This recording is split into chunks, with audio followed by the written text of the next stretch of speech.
Okay, and welcome back. We're picking up where we left off last time in Victoria 3, finishing up this Prussia run. We got about 6 years left. It looks like our country has decided to take a slight authoritarian turn in the last 6 years of the game. As the country starts to slightly deindustrialize, that has kind of slipped a little bit apparently into the standard of living, where we've dropped by 1 points, but basically don't have an unemployment crisis, so it's just apparently wages declining.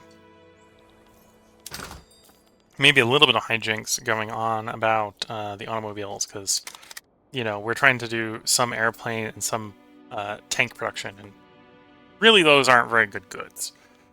The PMs for them are pretty bad, and it's subtracting away from our probably slightly over-centralized automobile production. But granted, the automobile is not productive enough to counterbalance that, so it's a little bit of back and forth there.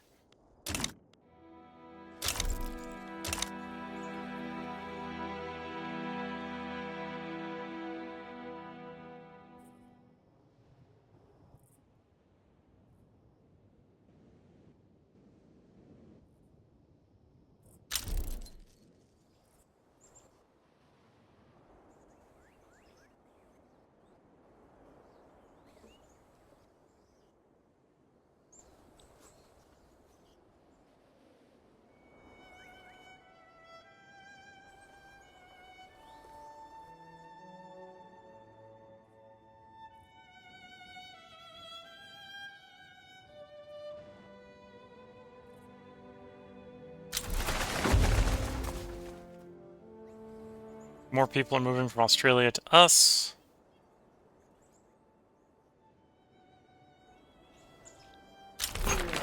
There we go, single party state. There is only one allowed party, and that apparently is the Nazi Party. Which is apparently everyone except for the intelligentsia are out in the cold.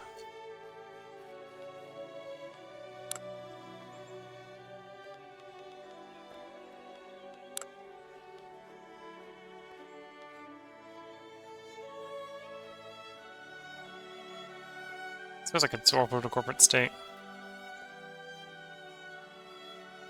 Oh, we can still open a mass conscription. Oh, that's a definite plan.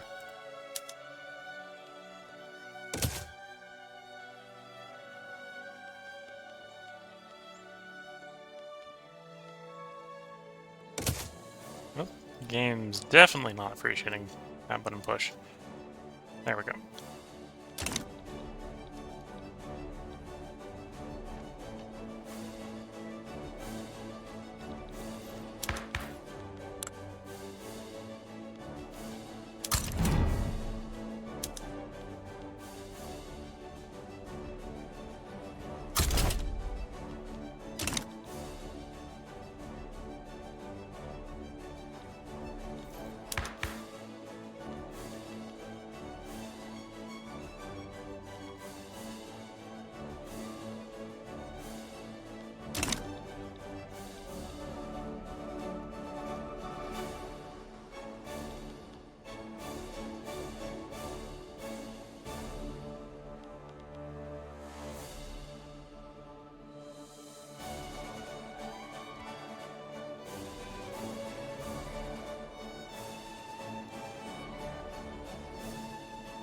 Oh, yeah, standard living is definitely continuing to still sort of slip.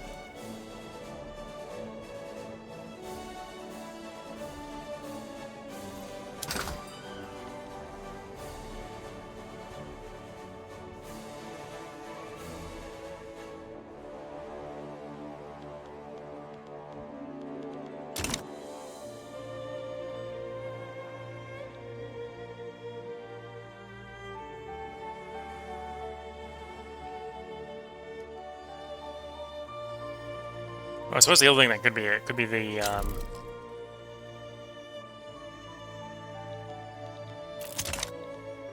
dividends declining for whatever reason, causing the ownership class to lose standard of living.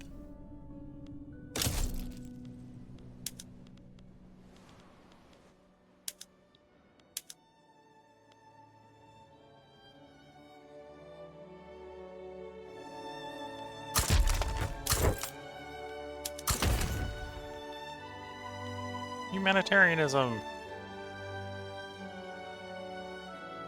We've got most of those laws passed, so it's not the end of the world if we can't get a leader of that sort in. And then let's try to solve the bureaucracy problem that's beginning.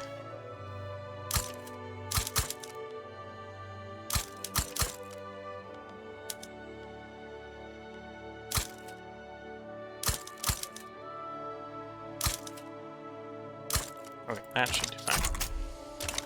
And we might go work on the rail problem, because apparently that's a problem that's rising again.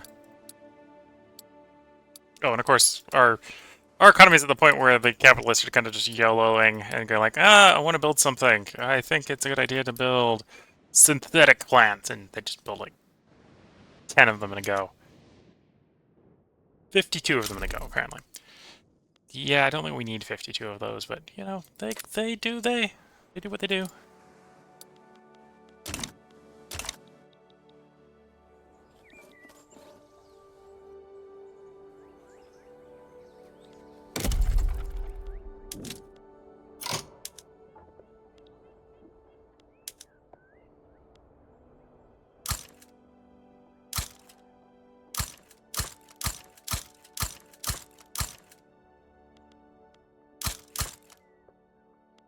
Okay.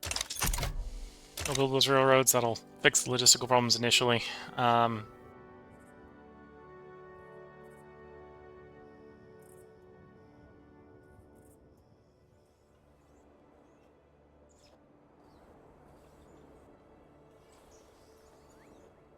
and I suppose I have more.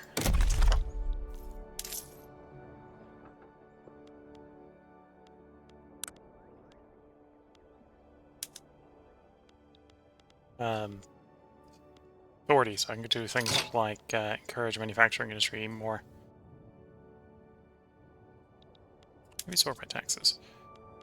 Westphalia, Schleswig, Rhineland. Okay.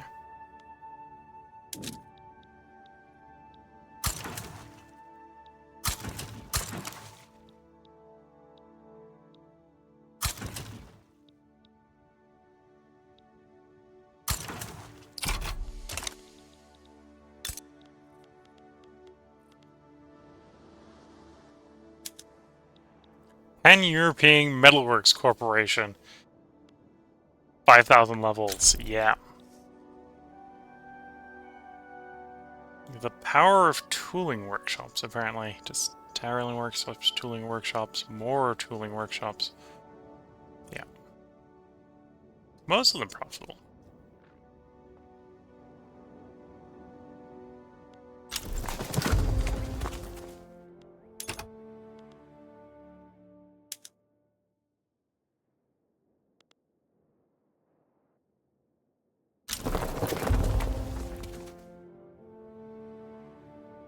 And we are exporting them, okay.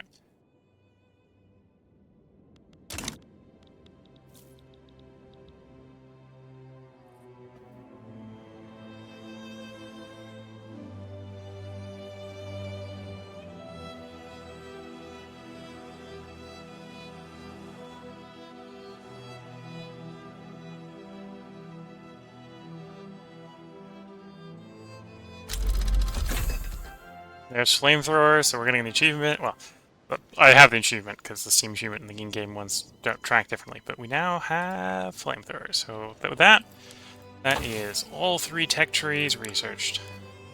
5 years before the game ends. Really good. So I suppose at this point I could just disassemble all the universities because they're not doing anything. Yeah, I could just assemble the universities.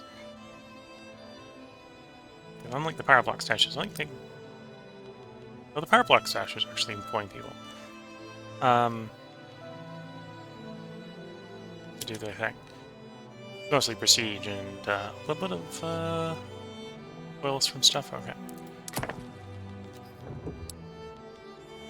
Yeah, I could at this point just delete all the universities.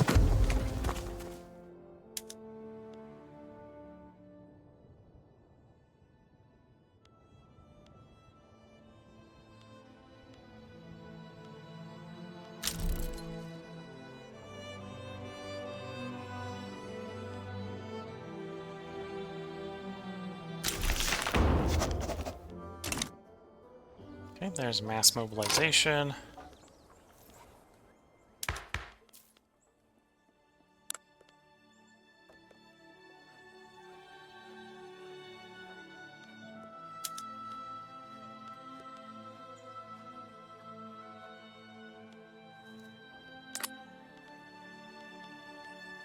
Here, it gets over to corporate state, I suppose.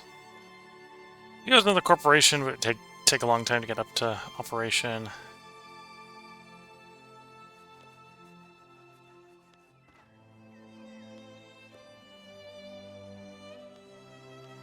It would allow us to swap over to cooperative ownership.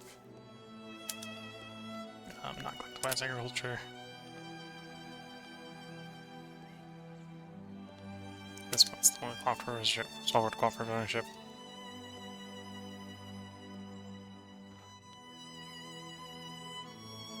Which, at this point, I don't think would actually raise the quality of life of our people.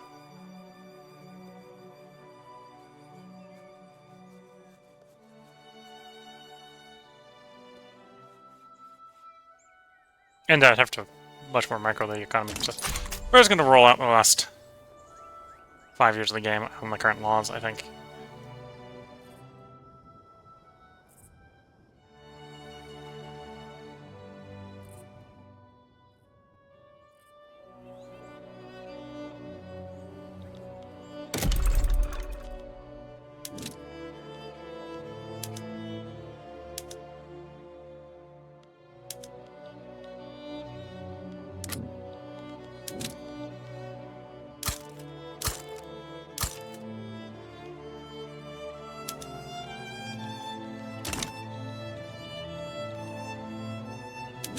We've got a perpetual backlog. Let's... well, we'll go and build up full Pennsylvania, get those unemployed filled. And where the job seekers are the highest, we'll pop out like another major batch of construction sectors.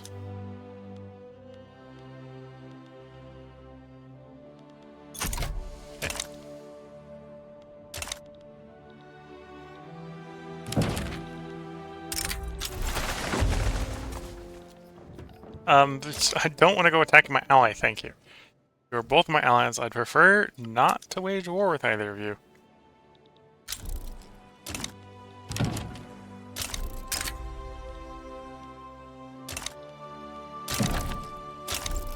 And Russia's like, please come help me. Okay. At this point, I either have to lose the alliance or come help. And I really don't want to fight the British, so I'm going to lose the alliance.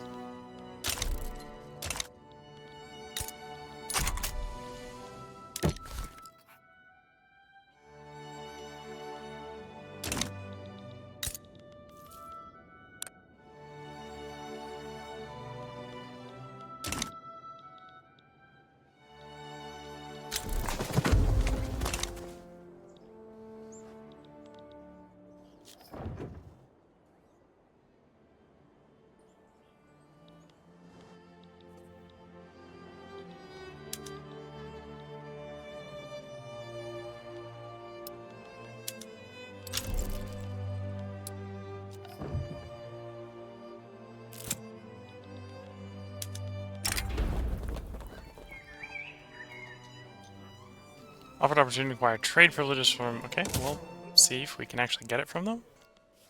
I suspect the answer is no. Or, well, at least I'd probably have to pay for it, I suspect. Draft treaty. Basically got told you'd give me trade privileges, and apparently they will. They'll just straight up give me trade privileges.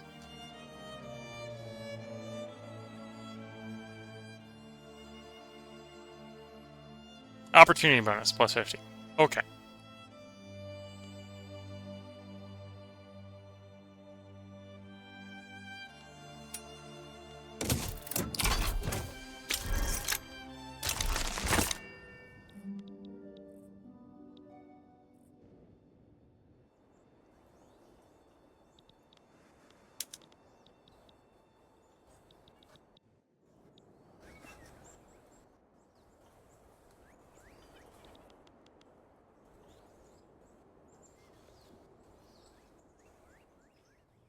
Let's try to trigger some of these journal entries. New Colossus would trigger if I get on the number of migration controls. Freedom of trade would trigger if I get onto free trade. Let's try to get the migration controls off first. The whole single-party state here is kind of empowering the industrialists, so we can pass some industrialist stuff.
Well, I suppose we could build some more constructing sectors, try to get constructing sector, or get the private queue going a little bit better. Get its backlog down a little bit.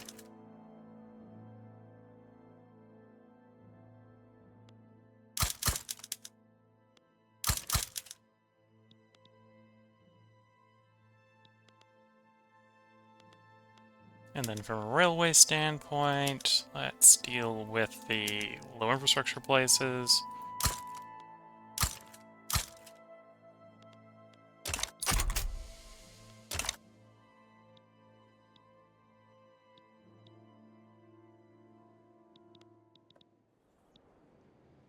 And then probably revisit electrification, because a lot of this is going to raise electrical needs in those states.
Okay.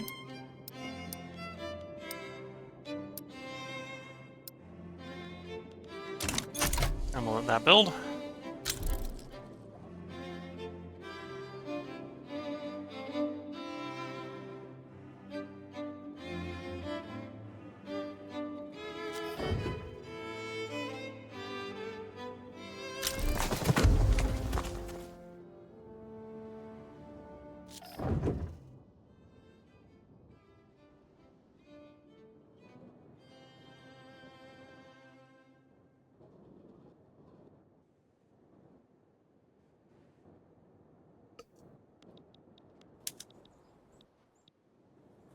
Railways being expensive to build, I suppose. Yeah, they take well, because unlike when they nerfed one of the buffs they did to electrical industry is they dropped the cost from 800 construction to 400.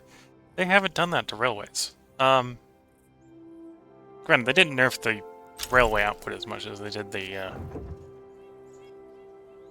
electrical power plants, so fair enough. But it's still 800 construction. It's still painful to wait for it to build because it's 20 weeks.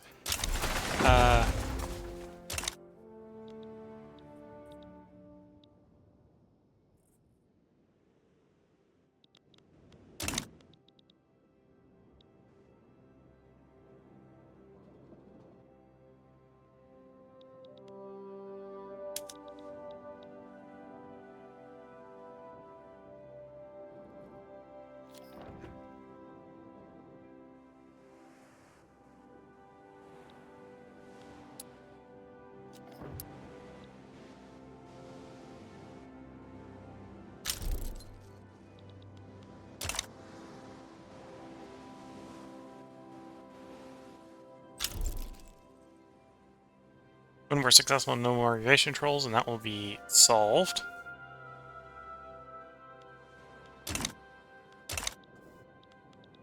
I don't think that's actually going to help with more migration because we have multiculturalism, so the moderate one wasn't really affecting it. The difference is it will trigger the new Colossus here will trigger, so we'll get a new event. Which I think this is more migration attraction.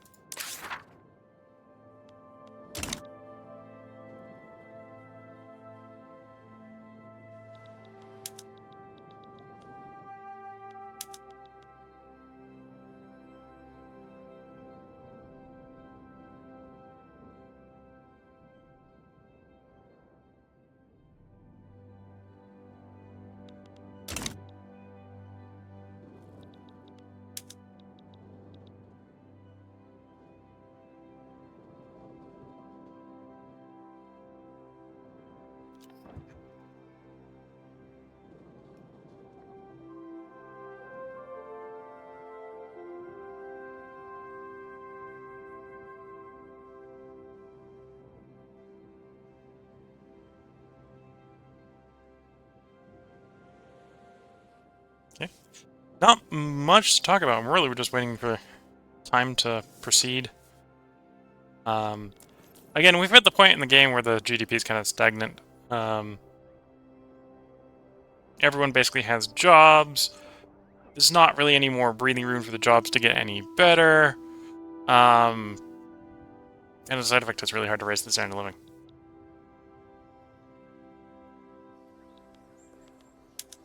And of course we have, well, in that case, like, yeah, we're building 32 railways in Delhi. Because apparently Delhi needs 32 railways. Like, that's where we've hit.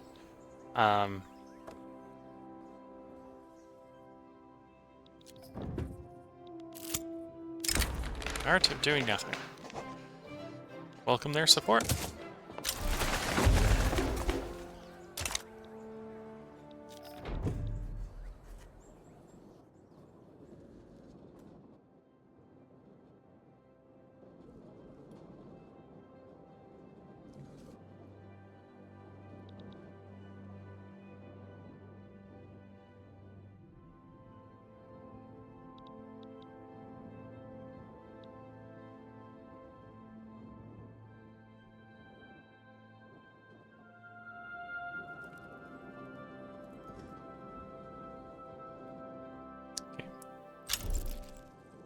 At least it looks like the private queue is not getting too much big, or too big.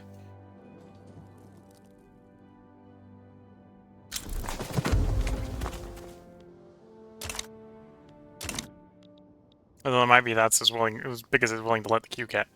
It might be a different problem.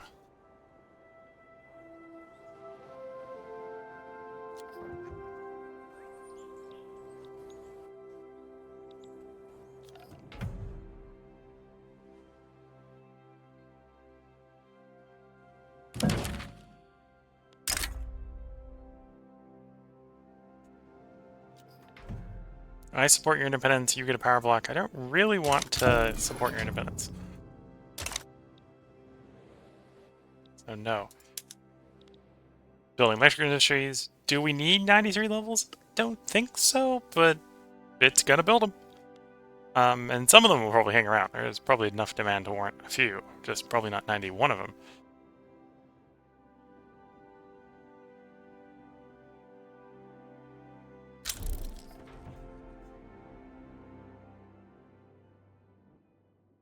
And of course, because of our construction industry, they all finish basically the same time. Yep. That's gonna have a fun time trying to hire up.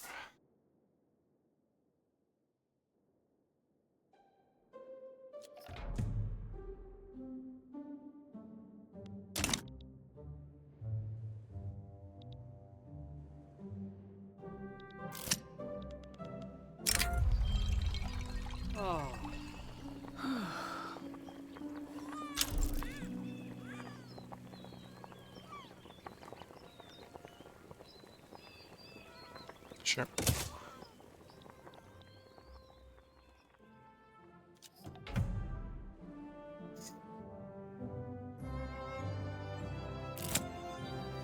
Prejudiced employees. Can we not? Work is for everyone.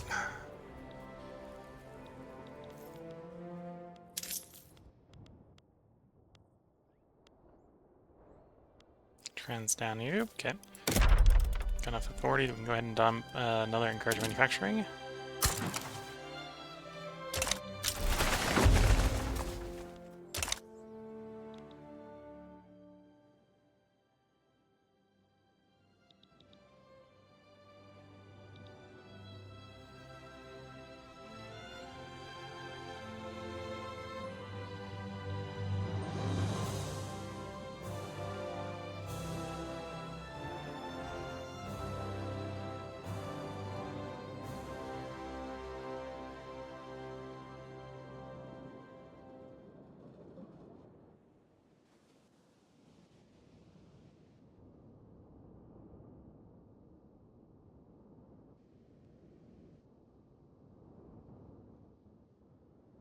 See, I don't have much to say about what's going on. We're just letting the private queue build. I could build more construction industry.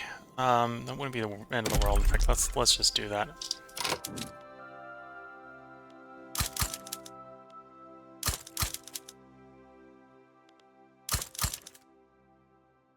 Oops, actually, that doesn't make much sense to build it there.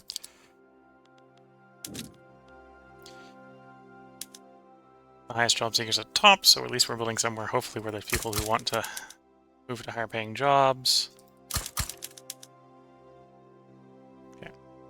Let's revisit the railway issue again.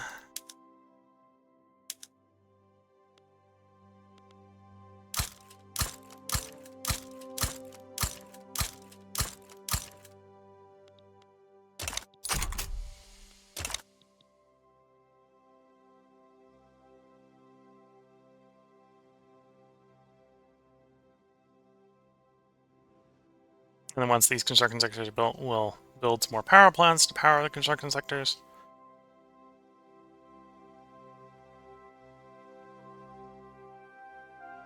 Oh, what's that glitch? Let me queue up something that we can't actually build.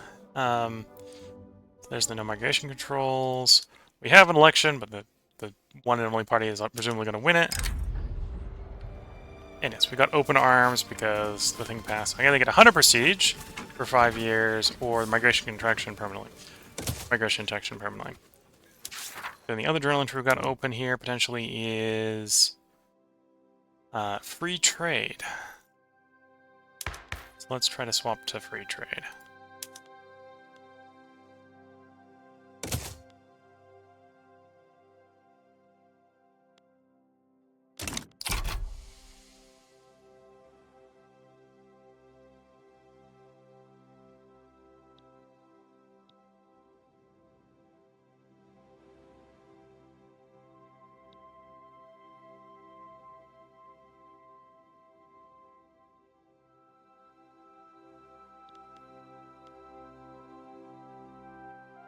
Biggest thing is it's going to remove all the tariffs and basically set us to subventions everywhere, which is fine. Don't need the revenue from the tariffs at this point.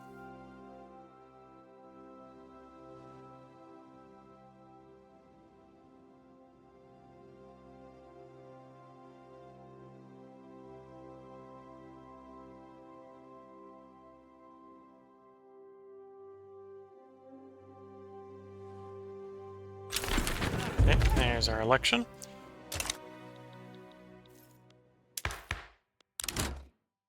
And we could reformulate the government. It's this government that government or that government. That one's not legitimate. That one would be workable, but we don't really need it. Or we can run with the legitimate one here, which is what we're going to do. I could even stop the support regime we're doing and get it up to righteous.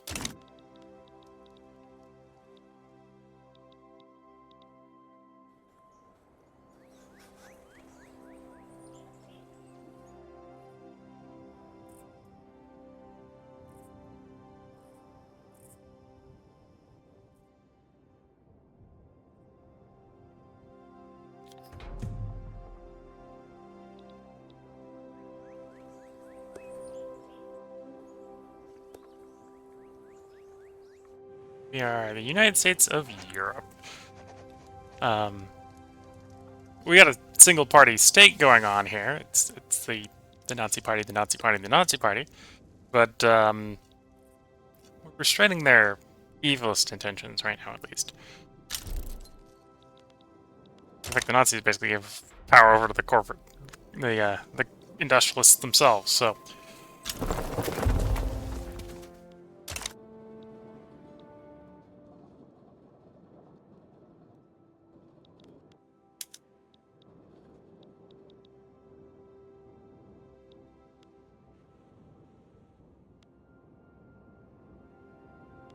Okay, let's revisit the need for electricity, which we're going to need in places where we built those construction sectors. Yeah.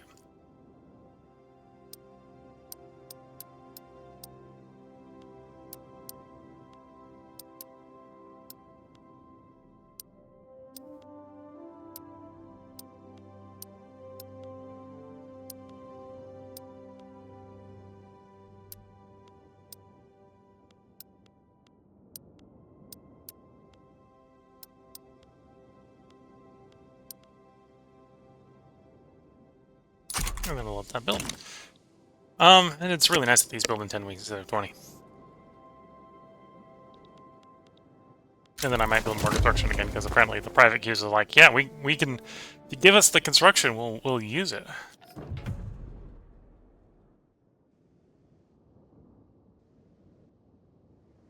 They may mostly be using it abroad, but that's a different problem.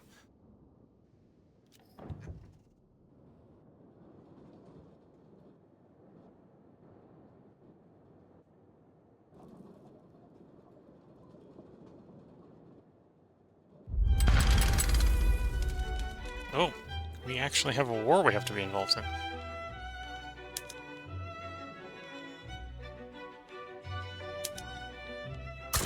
Send in the mechanized infantry.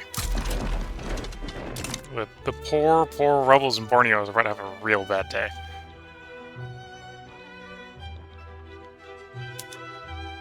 I think it's Borneo? Yeah, Borneo.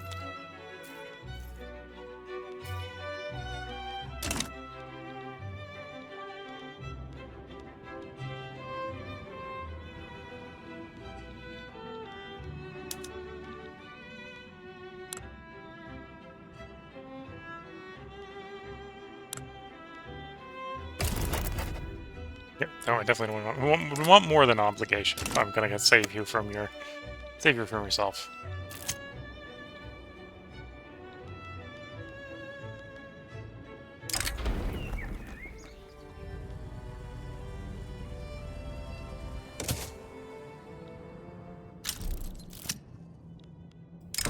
Indefensible extortion.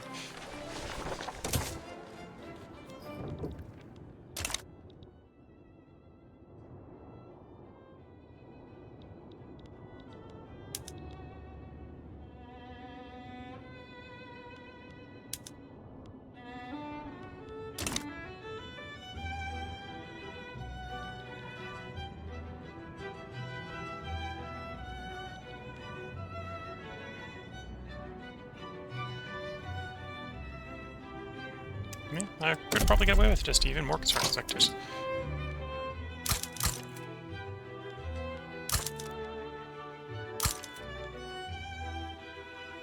Oops. I need to sort by, or I should sort by job seekers first. Because, you know, these are the places that are actually eventually going to have people that are going to transition over to work in the construction sectors.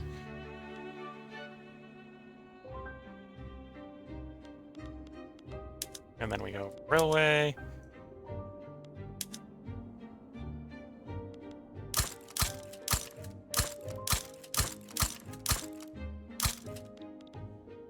We build a bunch of those, and then we let that all build, and then we turn around and we do more electrification. Compensate the fact that construction sectors need electrification to work.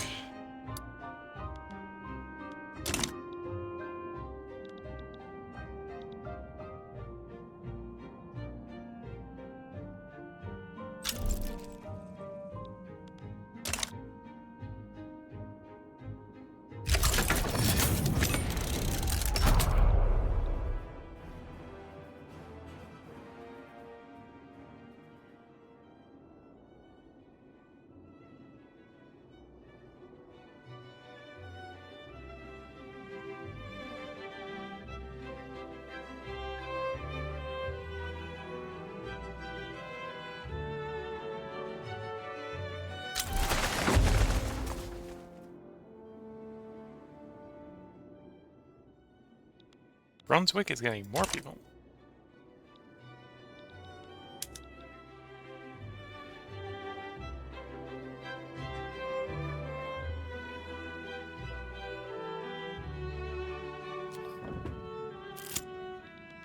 Let's mirror them.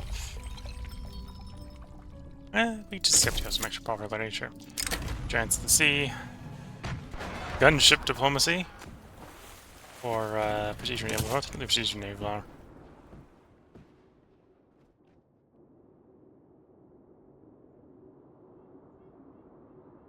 Oh, influential trade center is providing all the diplomacy. That's where I'm getting all the diplomacy from. So I suppose I could go around the world with diplomatic action, improve relations. Just improve relations, everyone.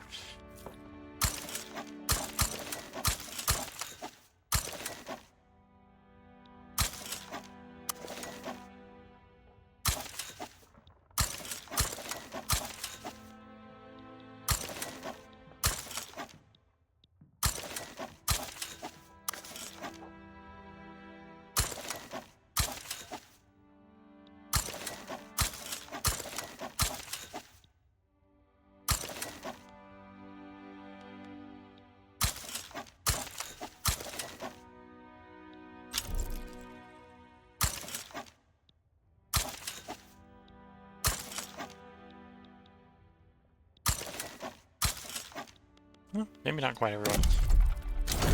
Need some more government administration.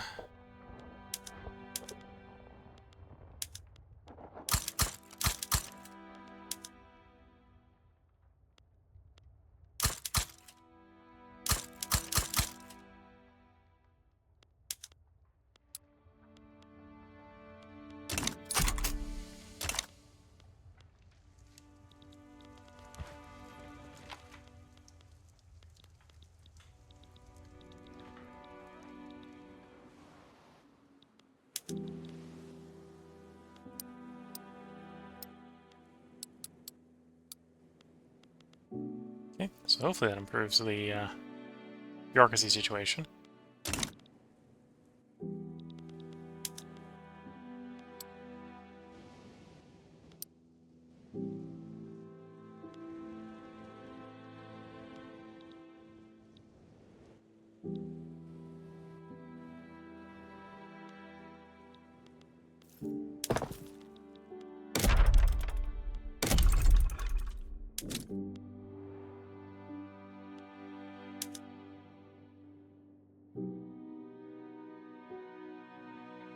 You know, didn't improve as much as I was hoping.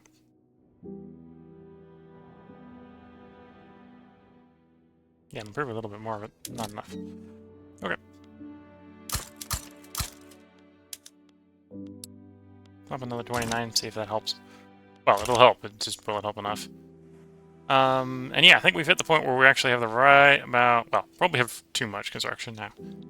Because the private queue is actually running out of things to build.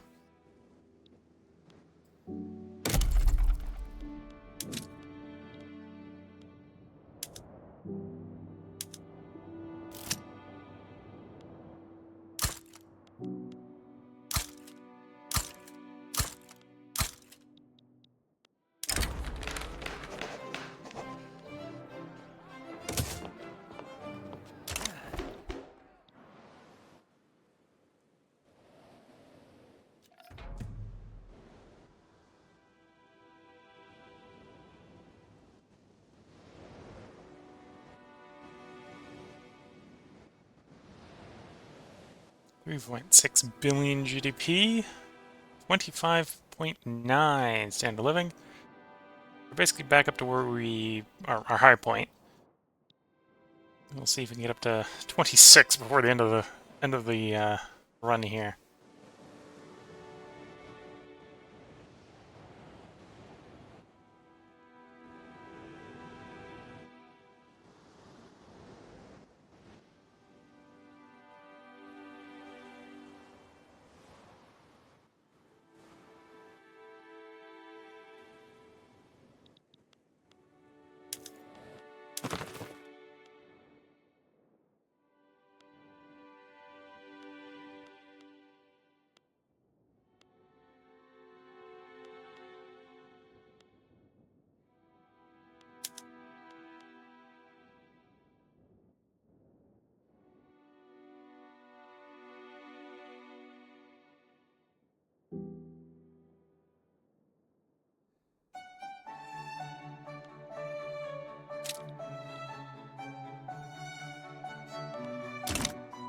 Yeah, not much to do other than wait for things to build and wait for the years to pass.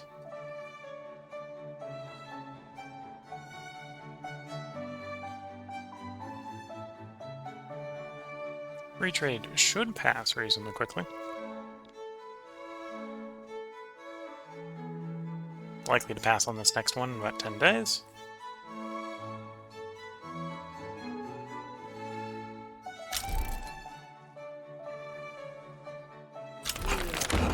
There we go, free trade. Gives a new event, marketplace of the world. Trade advantage for exports, or trade advantage for imports for 5 years, which is the rest of the game.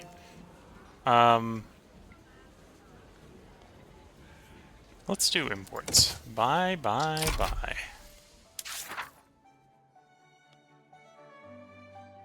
Sure, we'll do some expeditions. I know just the man for the job.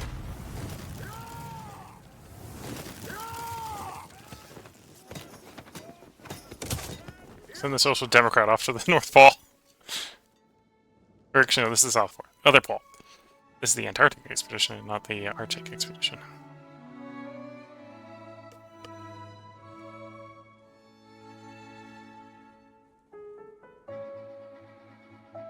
French communism is not a subject of another nation. Well, that's because they're our subject, so... yeah.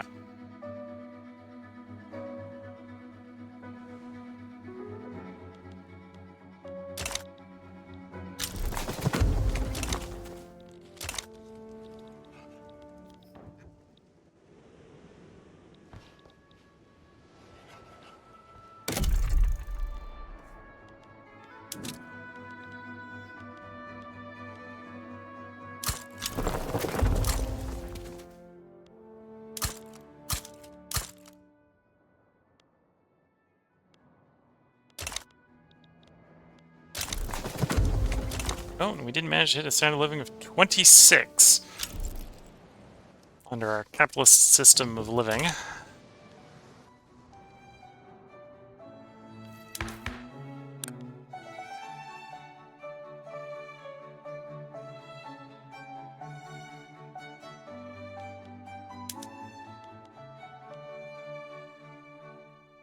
Oh, that pissed off the trade unions. Let's not piss off the trade unions more.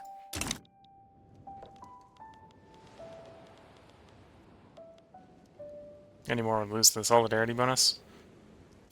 Which is where most of our new workforce is coming from at this point, so... Pack ice. 50-50. Got the bad 50.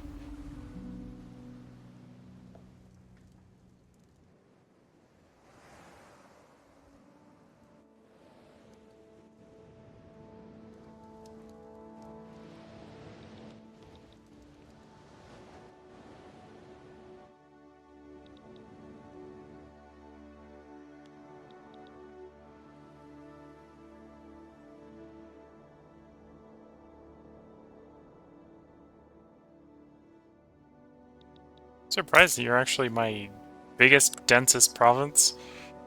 27.8 million people live in this place. I believe modern-day Poland there. I know, modern-day Polish border.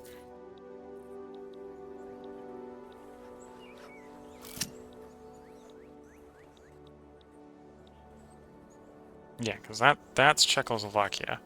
So that's Czech, and that's Slovakia.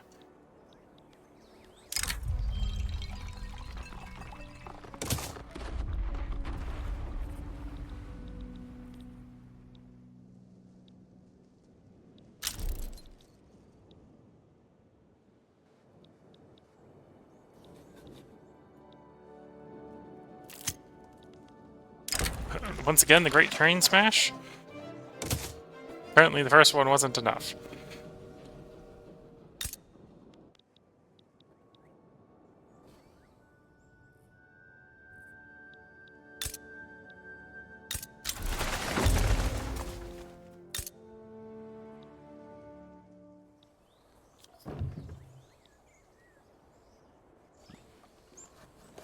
Lemberg.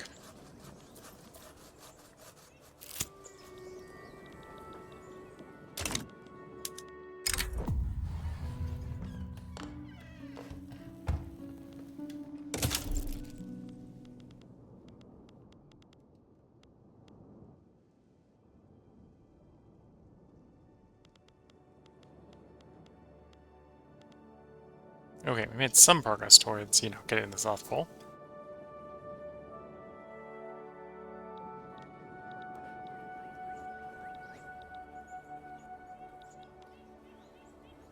And again, we've got enough credit limit. We can just deficit spend at this rate until the end of the game. If the game had 100 years, like, this would be an inappropriate level of deficit spending, but the game has a game limit, so you don't get to take your money into the next game.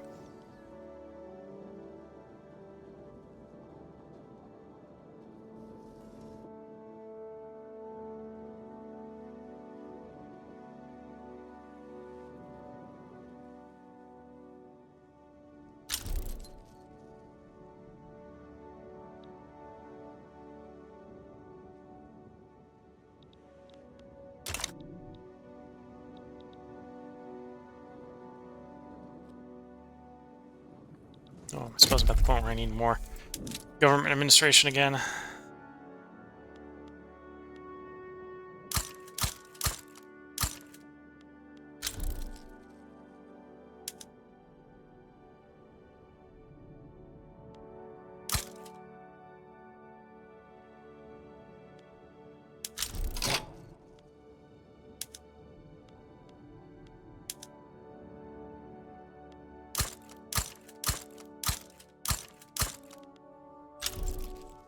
Okay. And yeah, I'll do another round on the construction sectors.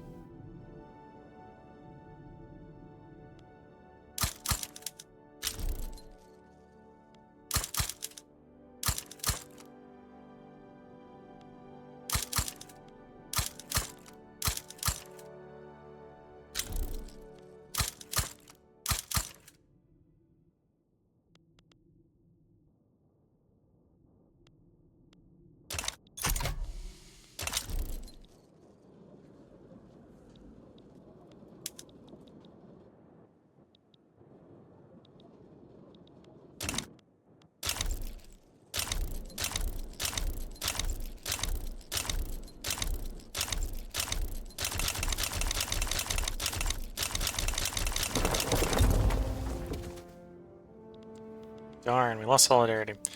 Okay, so our workforce is not going to grow at this point, basically. Unless we get solidarity back, which is going to be hard to do.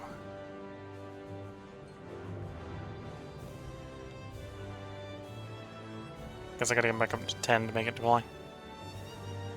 They'll come. Actually, it'll come back online when they calm down enough from free trade. Just that takes a while. Don't know how quickly the recent change modifier goes away.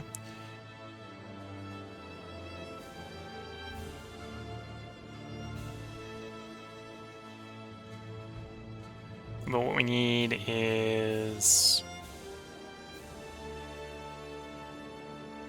what, like 5 ticks of it is the problem, I suppose. So yeah, it's probably not going to clear before the end of the game. I think we're not going to get our workforce growth before the end of the game again.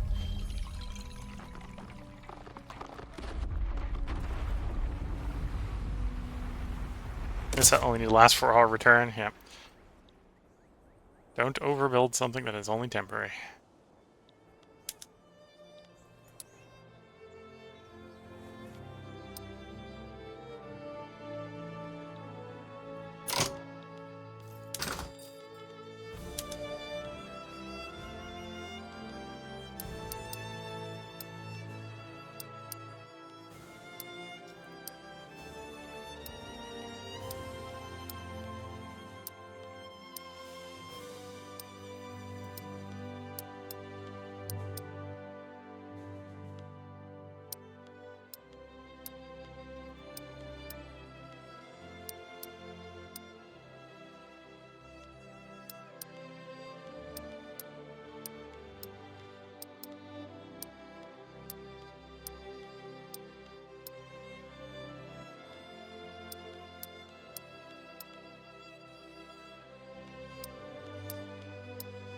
Okay, roll that.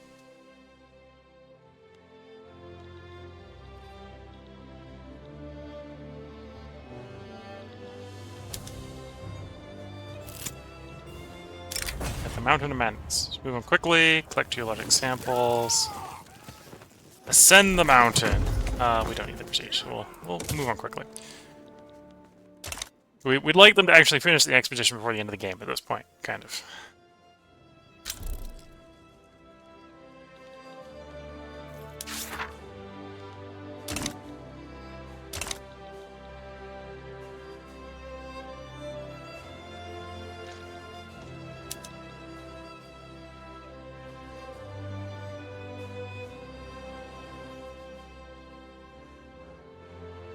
So yeah, coming up on the end of the game here, about halfway through the last year of this run. Looks like our literacy is not actually going to break 90% before the end. That's just showing you our somewhat rapid population growth. Keep in mind with the fact that I think at this point it's actually the lower classes holding us back. I think I have enough have enough access to education that pops that have a standard of living of 20 should, in theory, be able to get 100% legitimacy, but that takes time. And we're getting waves of immigration. So the uneducated immigrant waves are probably what's suppressing the literacy here. Probably not going to breach 90 before the end here, though we're pretty close. GDP is kind of stalled out in around about the 3.5, 3.7 range. I suppose we may break 1.7 or 3.7 here before the end. We've actually come down a little bit in standard of living. We were at 26.1. We're back down to 26. I suspect it's not going to drop much. It's going to be around about 26 when we end here. When everything's said and done, I think.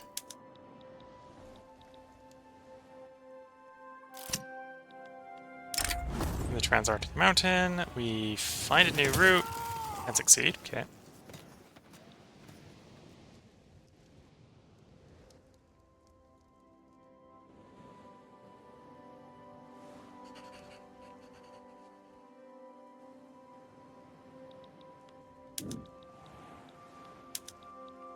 Yeah, and we got $1 billion in the investment pool here because I'm not billing quick enough. But at the same time, if I really built quick enough, like this is piled up. Side effect, right? So if I actually built quick enough, it would not hold out for very long. We got a success. Proceed without incident. I think we get another one of those. We'll complete the expedition. And yeah, we have basically reached the point where there just isn't enough demand to continue to expand. Well, by demand, there isn't any places with sufficient infrastructure and workforce that our country has access to, apparently. I can maybe work with the infrastructure problem a little bit, but workforce is kind of the problem.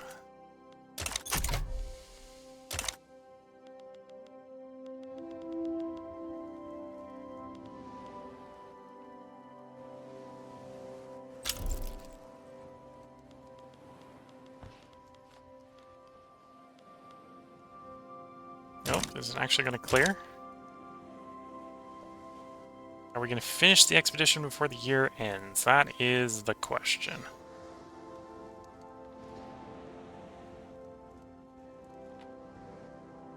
Because it looks like it should succeed.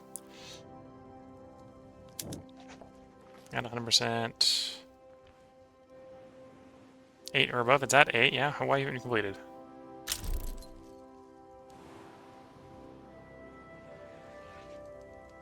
I think you got one more week tick that you can complete on. Credit where credit's due. Sure. Do promotion, sure. Okay, we have the expedition complete for him. And that is the...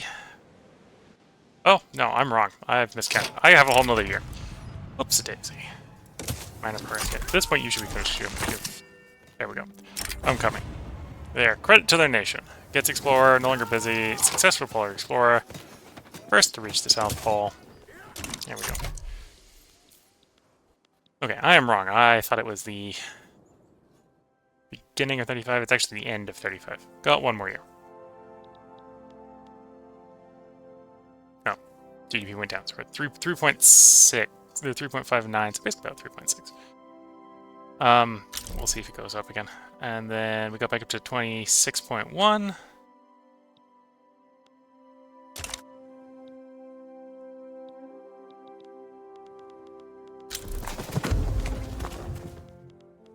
More mass immigration, yeah. Driving the standard of living down a little bit because the unwashed masses coming in here don't quite have the same standard of living as the people that already live here.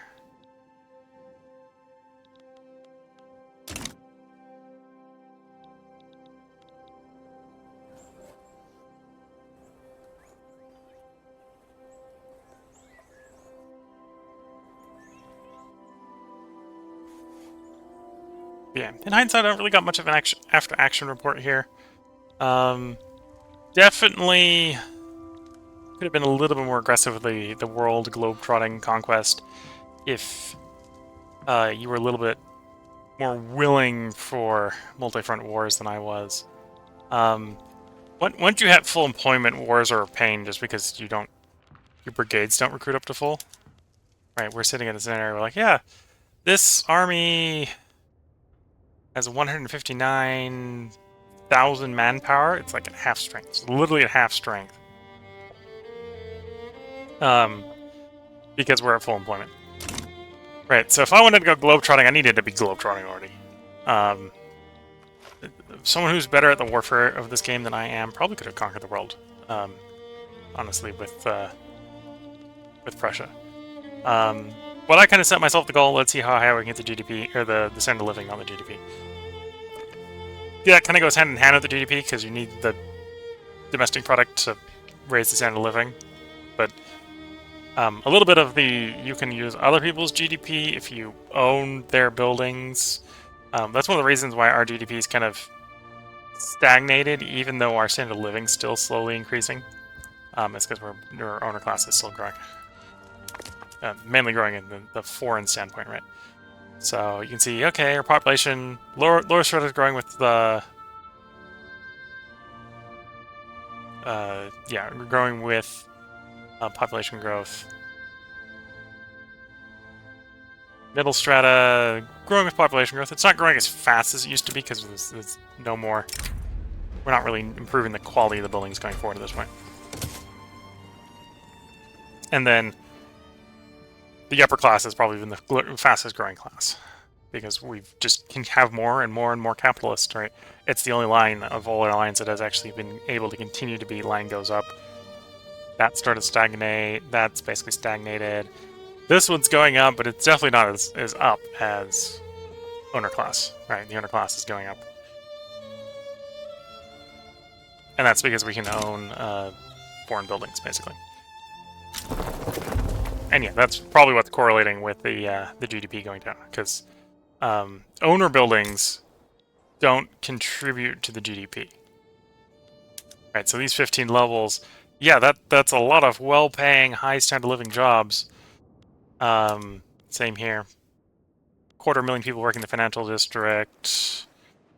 Not as many working the compared to Glacier one, but yeah, that's almost 100,000 people there. Almost 100,000 people there. So almost 500,000 people there working a building that doesn't make, or makes 0 GDP. Because the GDP associated with those buildings, well, some of the GDP is local, right? This does own a bunch of local stuff. But it also like owns the railway in East Bengal.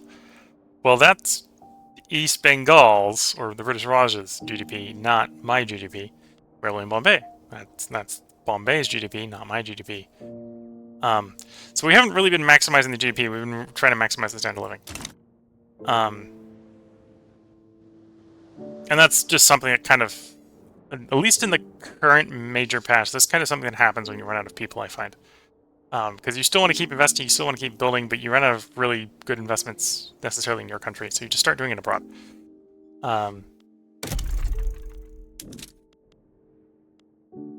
Yeah.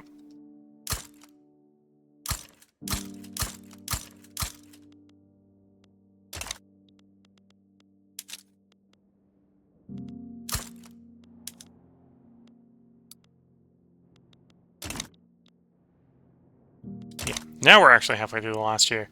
We're up to 26.2 for standard of living. GDP's up and down and up and down. We'll see where it ends. It's probably going to be somewhere between 3.7 and 3.5, I suspect.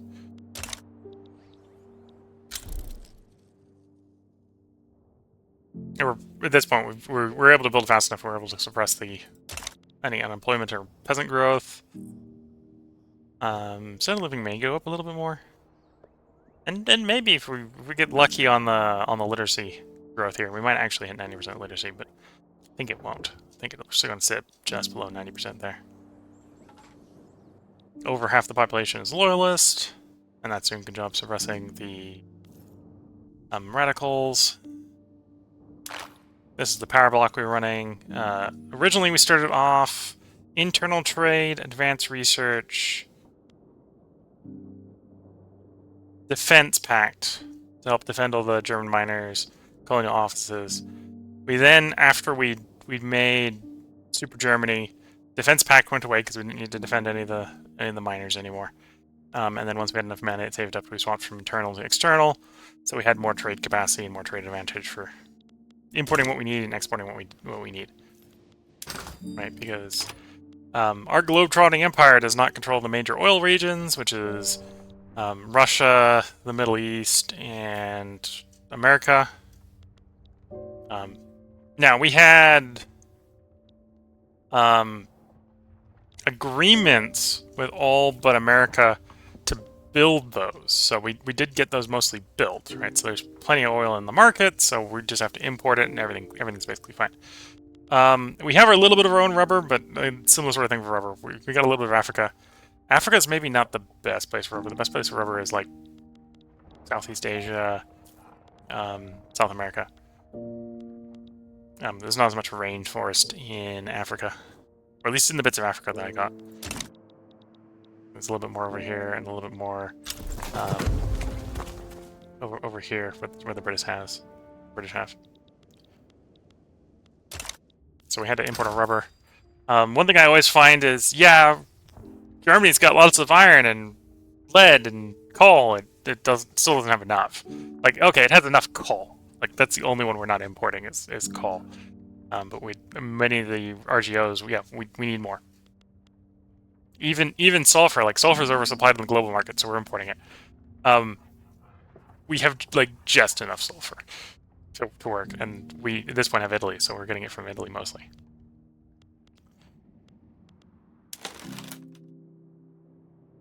And okay, we've grown to the point where we don't have enough grain. So I think that's mostly the food industry is eating at this point. Yeah, or the pops actually aren't eating as much as the grain. It's we've grown the food industry enough that it's grain is being turned into groceries, which is being sold to the pops, instead of the pops just eating the grain directly. And I suppose we're so rich that most of our pops don't eat grain. Same sort of thing with fish. Most of the pops don't eat fish. Most of it's getting turned into groceries, which they eat. Meat's decently expensive. We're probably at the point where we don't really have capacity to make more meat.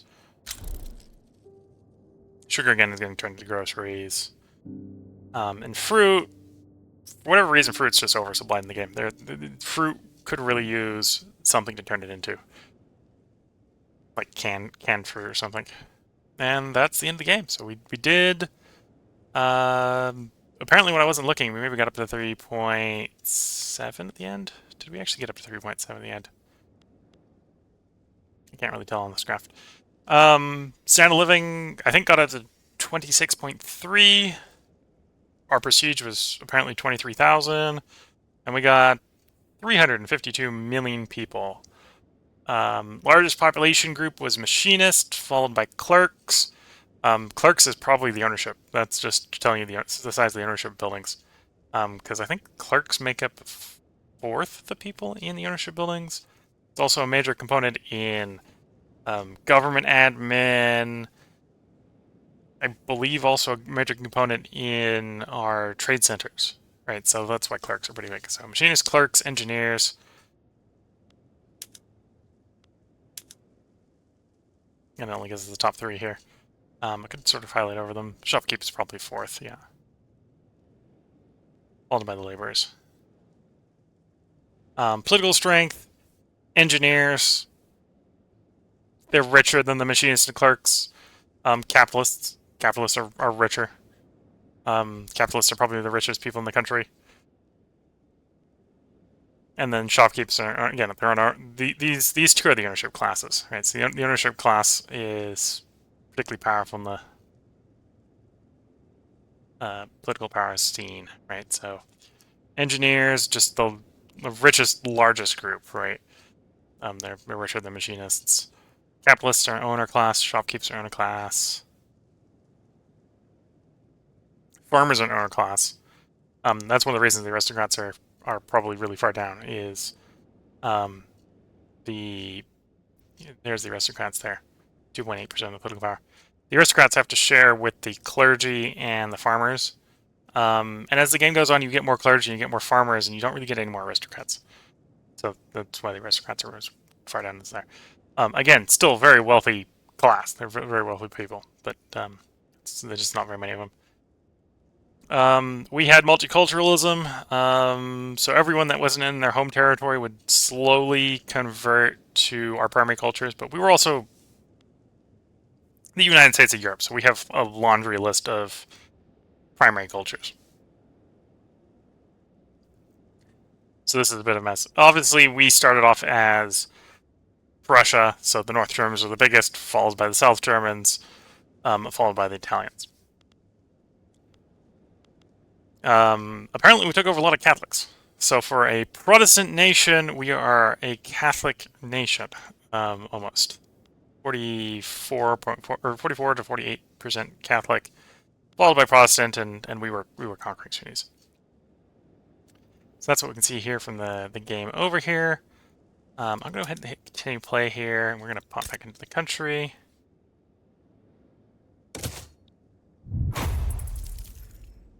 So we can see the interior ones.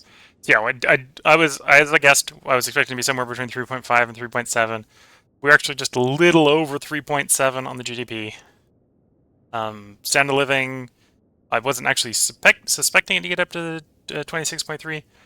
We did manage just in the end to get that extra 0.1 on the standard living. Didn't quite break 90% on literacy. We're at 89.8. And yeah, we were 352 million and 710,000 population between migration and stuff like that. And that's not including our subjects. We did have French Commune as a subject. We didn't quite get Borneo low enough to pop it. And maybe there was some capacity. Yeah, there was some capacity in there. We could have annexed some of the subjects. Though that would have dragged down the standard of living, because then they'd be competing with the standard of living at that point.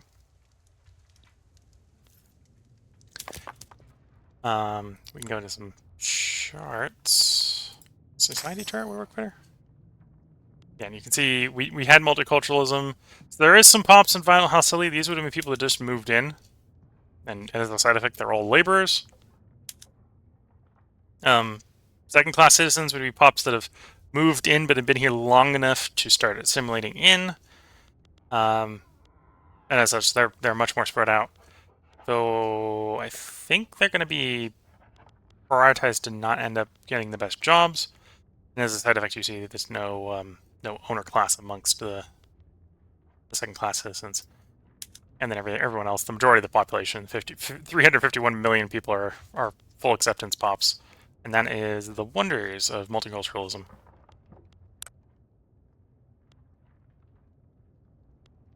Yeah, if we go from... So those are all our primary cultures. South Italian apparently isn't primary culture. But they were close enough to get... I think that's... first-class citizen is like 80%, 90%, something. I can we can check. 80, 90, yeah. So everything above 80 is accepted as a first-class citizen. So you just go down the list. The list just keeps going and going and going. Koreans, yes, we had Koreans. Apparently made up about 3% of the population. Hadn't quite made it to 80% yet. So they were the second. They were some of the, probably the largest second-class citizen group. Equatorian Bantu, the Japanese, Assyria, I believe, is no,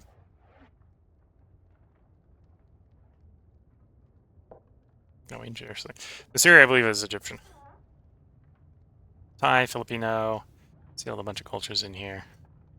And again, we have multiculturalism, so most of the group are going to be second-class citizens. They're here long enough. And yeah, everyone that wasn't second-class citizen just hadn't been here long enough to get to their 75.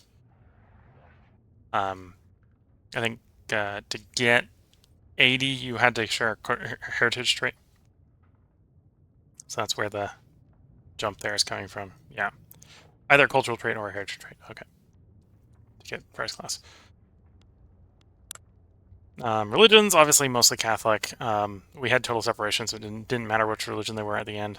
But that's why the bias towards Catholic and Protestant, because for a while we did have separation of... We had the had freedom conscience, which was converting them all to either Catholic or Protestant. And then classes, 7.8 million upperclassmen, or upper-class jobs, mostly probably capitalists, as I guess the balance between those. And our middle class was almost as large as the lower class at the end. And yeah, politics-wise, at the end we ended up with a single-party dictatorial republic, basically ruled by the owners, the middle management, and the workers, with the intelligentsia on the outside, and then everyone else is just marginalized. At least the majority of the people make up the one and only party. Parliamentary republic, single-party state, multicultural. I could have probably not taken single-party state and we would have been fine. Though that would have probably meant we would have had still be on migration controls and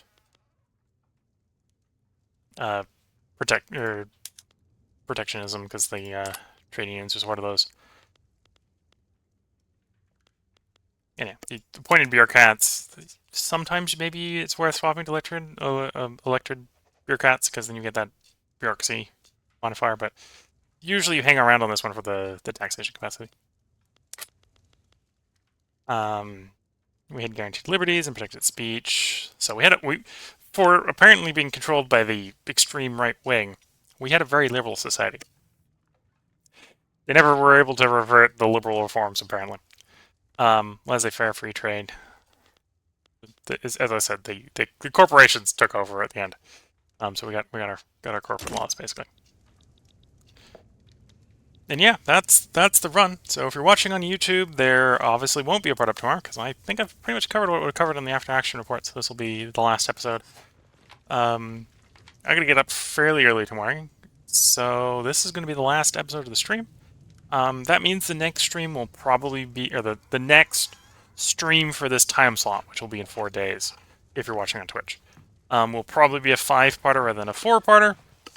Don't actually know what I'm going to replace Victoria 3 with.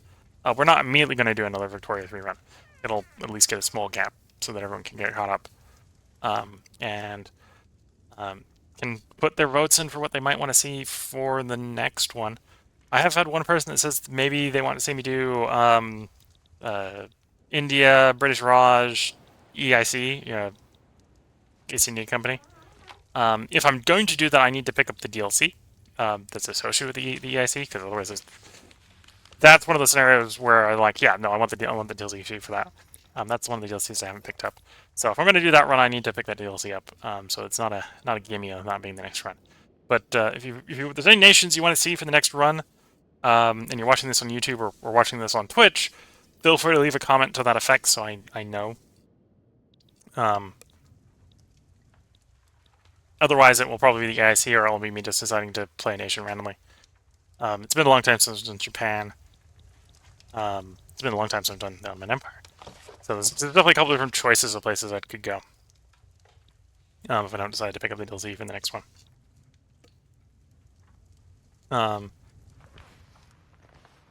If there's any other games you want to see besides Victoria 3, feel free to let me know. This obviously where this run is going to end, and this game is going to end. We may end up picking up Victoria 3 at some point in the future, but it won't be the next game in this time slot. If you're watching on YouTube, there probably will be something up tomorrow, because I've 6 episodes recorded ahead. Well, now 5, because I'm not going to record a 4th one tonight, but so if everything goes according to plan, something will be recorded for you for tomorrow of whatever the new game is. I haven't decided what that's going to be yet, but I'll figure that out in the next 4 days. And if you're watching this on YouTube, that was probably the last night. You can probably have gone and checked and see what was streamed the night previous, and that will presumably be what's up tomorrow. If you're watching on Twitch, the upcoming stream schedule is such. Let me bring up the schedule. Obviously, I haven't figured out what I'm going to run 4 days from now, but tomorrow is Terra Invicta. We're going to hopefully develop some better ships and some more mission control so we can actually field more research facilities. Day after that will be Field of Glory Empires. We're going to continue as Sparta. I think we're going to finish the War with Macedonia, and depending on how quickly that war ends, we may move over to facing Persia. We are War with Persia, but I mean facing Persia with all the armies. Day after that will be XCOM, and then the day after that will be whatever the new game is. I haven't decided what that's going to be. And then we're going to record 5 parts instead of a 4-part for the beginning of that one.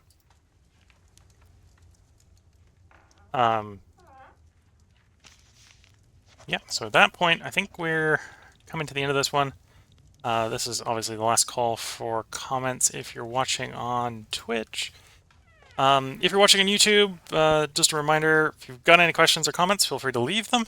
I do stream the recording sessions most of the games I play live, often to an audience of 1 or nothing, so if you want to come see them live, I try to stream every night, though on a 4-game, 4-night cycle, so that I can play multiple different games, and I'm not stuck basically playing a game back to back to back to back. This is obviously where the Victoria 3 run is going to end. Not opposed to playing other runs of it.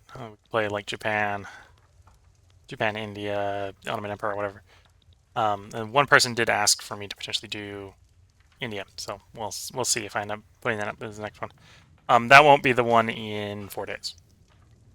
I'm going to play a different game at least.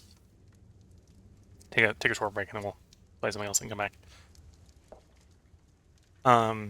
If you have suggestions for other games you'd like to see me play, I know I've already said that, but if you have suggestions for other games, feel free to leave that as a comment. If if you're watching this on YouTube, presumably that won't be what takes up the next game slot because I'll have already recorded it, but it may find its way into the cycle after a game ends. Obviously, this is the game that's finishing now.